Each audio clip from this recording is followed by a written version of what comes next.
You have come so far. लेकिन अभी तक आपको एक रीजनल पावर करने के लिए भी जो मैं आपकी दुश्वारियां आपको आज बता रहा हूं, जो दुश्वारियां आपके लिए खड़ी, आपने डॉक्टर जयशंकर साहब ने कब फरमाया है कि जब यूनाइटेड नेशंस बनी थी तो 50 कंट्रीज थे, 50 ममालिक थे जब यूनाइटेड, आज 193 मुल्क बन चुके हैं।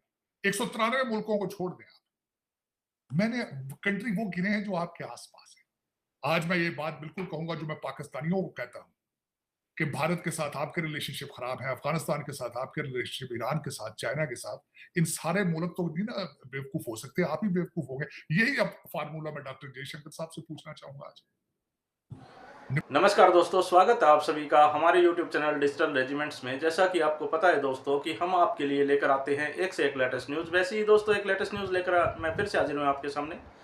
लेकिन उससे पहले अगर अभी तक आपने हमारे चैनल को सब्सक्राइब नहीं किया है दोस्तों, तो प्लीज़ हमारे चैनल को सब्सक्राइब कर लीजिए। और यही न्यूज़ अगर आप हमारे फेसबुक चैनल पर देख रहे हैं तो प्लीज़ हमें फॉलो कर लीजिए। तो दोस्तों बात हम पाकिस्तान की करते हैं, और पाकिस्तान में आज हिंदुस्तान की आर्मी की भी बड़े चर्चे हो रहे हैं।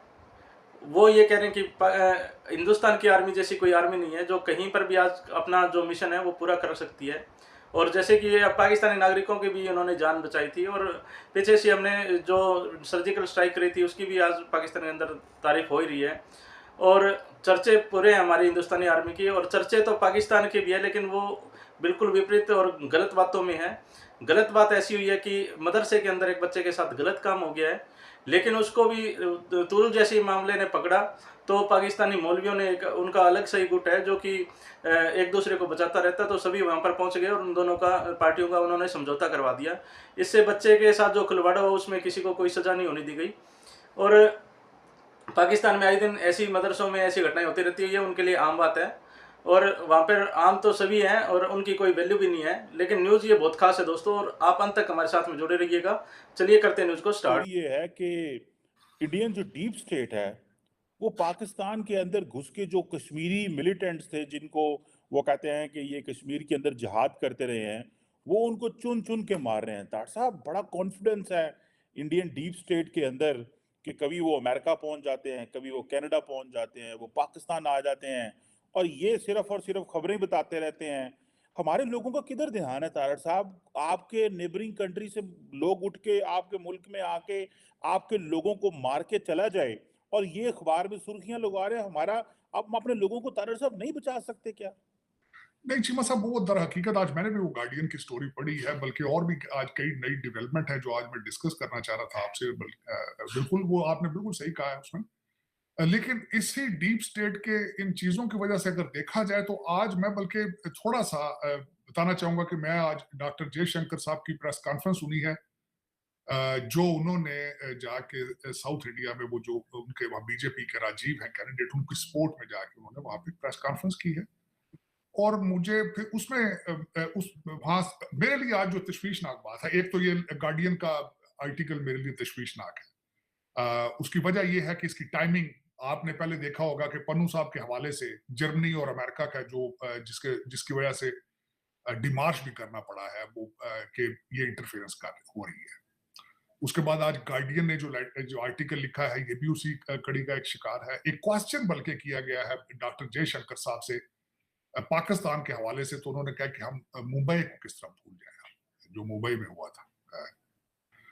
अब मैं उसमें जो चीजें मैं बताना चाह रहा हूं कि मैं I'm a huge fan of doctor Jaishankar, कोई शक नहीं है। मैं बल्कि मैं कहता हूं कि भारत की फॉरेन पॉलिसी को जिस तरीके से एडवोकेट उन्होंने किया है, मेरा ख्याल है आज तक किसी ने नहीं किया होगा। बल्कि आज वो वहां पे बैठे थे तो खलीज के साथ अपने रिलेशनशिप, बिलखसूस साउथ इंडिया के हवाले से उन्होंने बड़ी अच्छी बातें की। उन्होंने कहा जी कि हमारे 2014 से पहले जो मोदी साहब के 10 साल है, उससे पहले कोई भारतीय वजीर आजम आज तक यूएई नहीं गया। हम देखें कितनी दफा गए हैं, हाईएस्ट सिविलियन अवार्ड मोदी साहब ने लिए हैं, वहां पे मंदिर बना है, मैं टोटली एग्री। लेकिन जो मैं, एक तो ये गार्डियन का आर्टिकल है, पन्नू के साथ जो है अगले दिन American ambassador red line draw कर गया है अगले दिन। फिर उसके बाद जो एक नई चीज है कि इंडोनेशिया का प्राइम मिनिस्टर इलेक्शन जीतता है, अपना ओथ लेने से पहले चला चला जाता है। आज ये क्वेश्चन उनसे बांग्लादेश का बाइकआउट करने का भी बात की, उन्होंने डाउन प्ले किया उसको, है ठीक है, लेकिन डायलॉग शुरू हो चुका है। मैं एज ए बहसीते student of political science question करूंगा कि भारत का प्लान बी क्या है। मालदीव छोड़ गया है आपको, श्रीलंका का प्राइम मिनिस्टर इंडिया जा चुका है, चाइना चला गया है, नेपाल का चला गया है। बल्कि आज इसी प्रेस कॉन्फ्रेंस में जयशंकर साहब ने बिल्कुल सही बातें की हैं। वो बातें क्या है? उन्होंने कहा जी नेपाल को हम हमेशा रेस्क्यू करते हैं, कोविड की हमने उन्हें वैक्सीनेशन दी, श्रीलंका बैंकरप्सी पे गया, हमने उनको रेस्क्यू किया, बांग्लादेश हमने रेस्क्यू किया, मालदीव को पानी के ये रेस्क्यू करते रहे। टोटली एग्री, मैं ये नहीं कह रहा हूं, लेकिन उन्होंने साथ ये क्वेश्चन किया, इनको सोचना चाहिए कि फर्स्ट रिस्पॉन्डर हम हैं, इनको मदद ये करते, लेकिन डॉलर मिलते हैं चाइना से, उनको पैसा फेंकता है चाइना। आपका प्लान बी क्या है? सोचते होंगे वो। देखे ना, आजकल दौर ऐसा आ चुका है चीमा साहब, अब मुमालिक जो है अपने इंटरेस्ट बेस्ड डिसीजन लेते हैं, वहां से वो माल ज्यादा फेंकता होगा, वो जा रहे हैं। आपका प्लान बी क्या है? मेरा ये क्वेश्चन है पाकिस्तान के हवाले से। बल्कि मैं ये कहूंगा कि ठीक है, मैं मुसलसल इस चीज को वॉच कर रहा हूं, आइदर इस पॉलिटिकल, आइदर इस इलेक्शन। डॉक्टर जयशंकर साहब ने कहा है हम मुंबई को किस तरह भूल जाएंगे, फिर पाकिस्तानियों के पास आके पूछे तो वो 1971 वो किस तरह भूल जाएंगे। सोचने वाली बात है कि उनके भी, अगर दूसरी साइड से स्टोरी देखी जाए तो वो भी 1971 पे खड़े हैं, वो 370 पे खड़े हैं कश्मीर के। देखिए ना, मैं हमेशा बात करता हूं टू मूव फॉरवर्ड। आप मुंबई पे स्टक रहना चाहते हैं, वो 1971 पे स्टक रहना चाहते हैं, वो टू नेशन थ्योरी पे स्टक रहना चाहते हैं, आप मुगलों के जुल्मों पे, उनके जुल्म के ऊपर स्टक रहना चाहते हैं। How you move forward? मेरा ये क्वेश्चन है। डिप्लोमेसी में, चीजों में, दुनिया जो आगे जा रही है आर्टिफिशियल इंटेलिजेंस में, आप 16वीं सदी 15वीं सदी पे मुगलों के जुल्म पे रहना चाहते हैं, जो आके वो मदरों को गिराते रहे, तो फिर आपकी मर्जी है। You cannot achieve to become security council member. ये कल के इंटरव्यू में जब उन्होंने राजकोट गुजरात के अंदर इंटरव्यू जो दिया, उस वहां डॉक्टर जयशंकर साहब जो है वो सिक्योरिटी काउंसिल की बातें कर रहे हैं, छठे मेंबर बनने की। मैं बिल्कुल एग्री करूंगा कि you have come so far, you have come so far, you have come so far. लेकिन अभी तक आपको एक रीजनल पावर करने के लिए भी, जो मैं आपकी दुश्वारियां आपको आज बता रहा हूं, जो दुश्वारियां आपके लिए खड़ी, आपने डॉक्टर जयशंकर साहब ने कल फरमाया है कि जब यूनाइटेड नेशंस बनी थी तो 50 कंट्रीज थे, 50 ममालिक थे जब यूनाइटेड। आज 193 मुल्क बन चुके हैं। 193 मुल्कों को छोड़ दें आप, मैंने कंट्री वो गिने हैं जो आपके आसपास है। आज मैं ये बात बिल्कुल कहूंगा जो मैं पाकिस्तानियों को कहता हूं कि भारत के साथ आपके रिलेशनशिप खराब है, अफगानिस्तान के साथ आपके रिलेशनशिप, ईरान के साथ, चाइना के साथ, इन सारे मुल्क तो नहीं ना बेवकूफ हो सकते, आप ही बेवकूफ हो गए। यही अब फार्मूला मैं डॉक्टर जयशंकर साहब से पूछना चाहूंगा आज। नेपाल आपको छोड़ के चाइना के कैंप में चला गया है, श्रीलंका का प्राइम मिनिस्टर वहां बैठा है, बांग्लादेश से नारा लग चुका है बाइकाट का, मालदीव जा चुका है, पाकिस्तान पहले ही चाइना के पास है, आज अगर इंडोनेशिया भी चला गया वहां पे, आपका क्या प्लान है? आप how you gonna move forward with it? आप किस तरीके से आगे 193 छोड़े, पड़ोसियों के साथ क्या करेंगे आप? अगर आज मैं ये पूछूं कि ये सारे मुल्क गल जा रहे हैं, ये सारे ही पैसा ले रहे हैं जाके चाइना से, तो इसका जवाब तो आपको मैं तो नहीं दे सकूंगा। अल्टीमेटली यू आर, आपने अगले दिन भी प्रेस कॉन्फ्रेंस में डॉक्टर जयशंकर साहब ने फरमाया 36 साल उन्होंने फॉरेन सर्विस को दिए, 36 साल। Ultimately he must have some kind of plan B, must have कि इनको आगे लेके किस तरीके से जाना है। मेरा ख्याल में ये पाकिस्तान के अब हवाले से आप बात कर रहे थे कि चीमा साहब, आपने क्वेश्चन में ये पूछा है कि हम क्या बैठे ही रहेंगे? आप बैठे ही रहेंगे, उसकी वजह ये है कि भारत के पास भी रिसोर्सेज हैं, वो अपने मसल फ्लेक्स कर रहे हैं, साथ जो भाईजान टीटीपी वाले हैं वो भी मसल फ्लेक्स कर रहे हैं, एक साइड से बलोचिस्तान वाले भाईजान जो है वो भी मसल फ्लेक्स कर रहे हैं। आप तो बस एक खड़े हैं इस तरह जिस तरह आपको शायद पता ही नहीं कि क्या हो क्या रहा है मुल्क के अंदर।